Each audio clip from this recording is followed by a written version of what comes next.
Assalamualaikum warahmatullahi wabarakatuh. Pada kesempatan kali ini merupakan video ke-6 dari tutorial perkuliahan kesehatan mental. Pada kesempatan kali ini kita akan membahas tentang kesehatan mental dalam teori behavioristik. Baik, ciri utama dalam behavioristik adanya peran lingkungan, pendekatan objektif, pandangan mekanistis dan materialistik, dan kemampuan belajar. Konsep utama yang tidak terlepas dari teori behavioristik adalah adanya conditioning, reinforcement, punishment, generalisasi, dan diskriminasi, serta perilaku tahayul.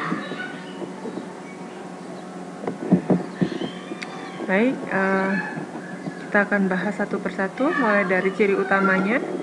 Yang pertama, peran lingkungan. Dalam teori behavioristik, peran lingkungan memegang kendali yang besar dalam mempengaruhi perilaku seseorang. Tapi apakah seseorang itu hanya melakukan stimulus dan respon, itu sudah dianggap sehat? Belum tentu seperti itu. Karena respon yang efektiflah yang bisa dikatakan sehat. Respon efektif yang seperti apa yang dikatakan sehat? Tentu saja respon yang sesuai dengan norma-norma lingkungannya. Kemudian tidak menyakiti orang lain, tidak merugikan sekitarnya. Kemudian merujuk pada konsekuensi positif yang dapat diperoleh oleh individu tersebut. Kemudian pendekatan objektif. Tentu saja bila kita membicarakan tentang behavioristik, perilaku yang nampaklah yang akan kita amati, sehingga apakah seseorang itu sehat ataupun tidak itu bisa kita lihat dari perilaku tampaknya, bukan hal-hal yang ada di dalam perasaannya atau pikirannya, tetapi perilaku itu merupakan manifestasi dari perasaan serta pikirannya.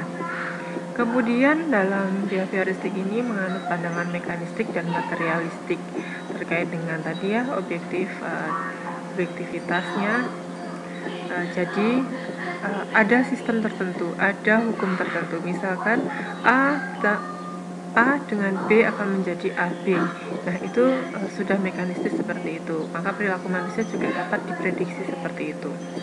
Kemudian materialistik tentu saja berkaitan dengan lingkungan fisik, lingkungan luar yang bisa diamati pula. Kemudian ciri utama keempat itu adalah kemampuan belajar. Behavioristik selalu berkaitan juga dengan kemampuan belajar, di mana seseorang yang sehat secara mental tentu saja mampu belajar dari kesalahan-kesalahannya, belajar dari pengalaman diri sendiri maupun pengalaman orang lain. Kemudian dari konsep utamanya adanya pengkondisian. Jadi kesehatan mental seseorang bisa diperoleh tergantung dari lingkungannya seperti ciri utamanya tadi, dan adanya pengkondisian. Bila pengkondisiannya positif, tentu saja akan berperilaku positif dan kesehatan mental orang tersebut bisa positif pula. Apabila pengkondisiannya cenderung ke negatif, kemudian orang tersebut akan berperilaku negatif dan kesehatan mentalnya akan negatif pula. Kemudian adanya reinforcement dan punishment. Di sini reinforcement dan punishment adalah konsekuensi yang diterima oleh seseorang, sehingga hal tersebut menyebabkan dia berperilaku berdasarkan konsekuensi yang diperolehnya. Misalkan konsekuensinya itu adalah konsekuensi yang tidak menyenangkan, tentu perilaku tersebut tidak akan diulangi lagi.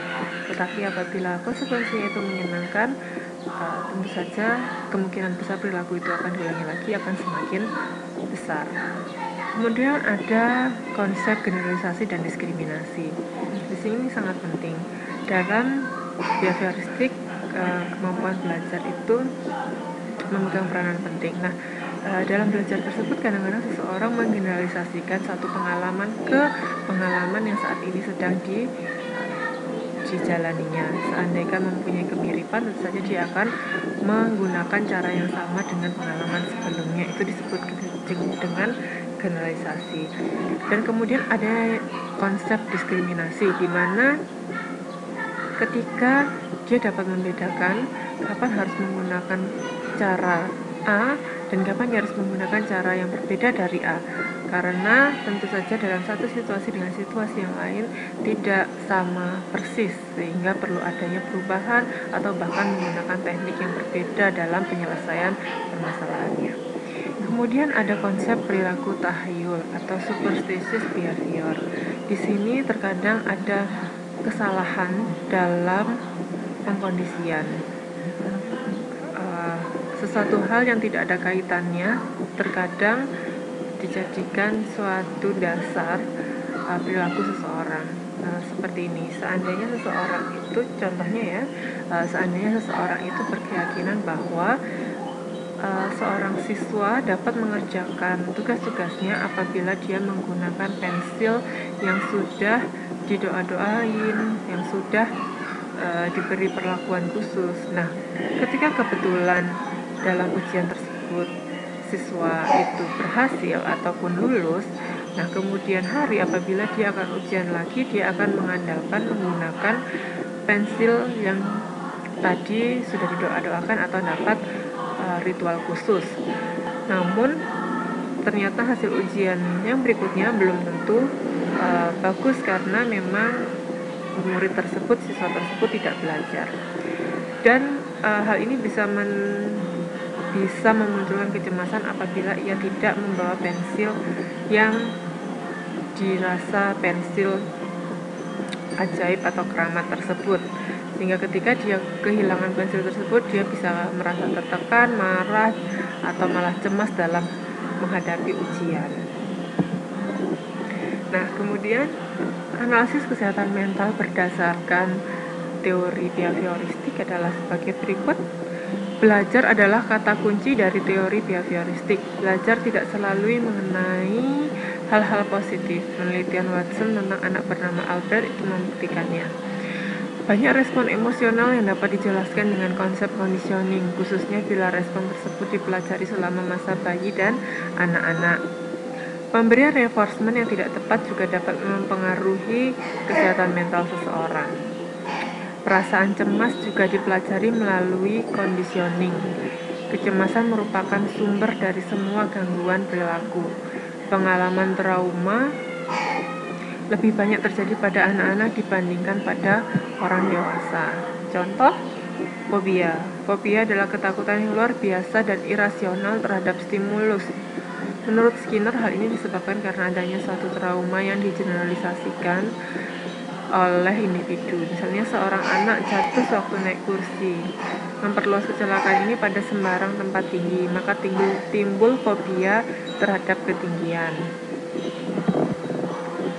Nah, perilaku tahayyul ini tadi sudah saya jelaskan. Oke. Kecanduan judi. Orang yang kecanduan judi umumnya dapat diterangkan dengan penjadwalan pemberian penguatan yang disebut dengan variabel rasio. Misalkan setelah membeli togel 3 kali seseorang menang, lalu setelah ia membeli lagi sebanyak 7 kali ia menang lagi, maka untuk seterusnya ia akan terus membeli karena mempunyai harapan atau keyakinan bahwa setelah membeli beberapa kali pada suatu saat dia pasti akan menang juga. Akhirnya dia kecanduan terhadap judi. Nah, kemudian saat ini kita akan bahas ciri-ciri mental sehat menurut behavioristik. Yang pertama, orang yang belajar mengontrol dorongan emosi dan motivasionalnya. Yang kedua, orang yang mampu belajar merespon stimulus dengan tepat. Yang ketiga, orang yang belajar merespon dari suatu situasi untuk situasi yang berbeda namun memiliki kemiripan. Orang yang mampu belajar membedakan respon suatu stimulus dengan stimulus lain meskipun hampir sama. Kemudian, orang yang mampu belajar melalui pengamatan terhadap orang lain, terutama mengenai konsekuensi yang akan diterima, sehingga ia belajar tidak melakukan suatu perilaku yang berkaitan dengan konsekuensi yang diharapkan. Kemudian, orang yang mempunyai kesiapan melakukan perubahan menjadi lebih baik. Setiap individu secara konstan melakukan penyesuaian diri karena individu berkembang dan lingkungan juga berubah. Orang yang memiliki orientasi masa depan yang terukur, tujuan masa depan sesuai dengan potensi dan kemampuan diri dan dapat dicapai dengan setahap demi setahap. Jalan menuju kesehatan mental. Yang pertama adalah orang tua adalah model bagi anak-anaknya. Oleh karena itu, perilaku orang tua harus dijaga agar anak-anak mencontoh atau belajar berperilaku yang baik. Pemberian hadiah dapat menjadi suatu reinforcement, sehingga pemberiannya pun harus mempertimbangkan jenis hadiah yang akan diberikan dan waktu pemberiannya harus diperhatikan pula. Ya, jalan menuju kesehatan mental. Orang tua adalah model bagi anak-anaknya. Oleh karena itu, perilaku orang tua harus dijaga agar anak-anak mencontoh atau belajar perilaku yang baik. Pemberian hadiah dapat menjadi suatu reinforcement, sehingga pemberiannya pun harus mempertimbangkan jenis hadiah yang akan diberikan dan waktu pemberiannya harus diperhatikan juga, agar hadiah tersebut tidak menjadi salah. Lingkungan tumbuh kembang anak juga harus dijaga tetap aman secara biopsikososial. Di sini lingkungan yang lebih luas tentu saja, bukan hanya lingkungan keluarga, tetapi lingkungan tetangga, lingkungan sekolah, dan lingkungan daerah rumah yang bersangkutan. Kemudian, televisi atau media massa lainnya dapat menjadi contoh atau sumber informasi. Oleh karena itu, hindari tayangan yang menggunakan kekerasan atau tayangan negatif lainnya. Bila sudah terjadi gangguan perilaku, maka dapat dilakukan modifikasi perilaku yang menggunakan prinsip dari behavioristik. Manajemen reinforcement yang tepat dalam modifikasi perilaku akan membentuk perilaku yang diinginkan dengan tepat, efektif, dan dapat bertahan dalam jangka waktu yang lama. Reinforcement yang baik adalah self-reinforcement, yaitu individu dapat memberi atau menyikapi penghargaan atas prestasi atau pencapaian perubahan perilaku yang ia kehendaki.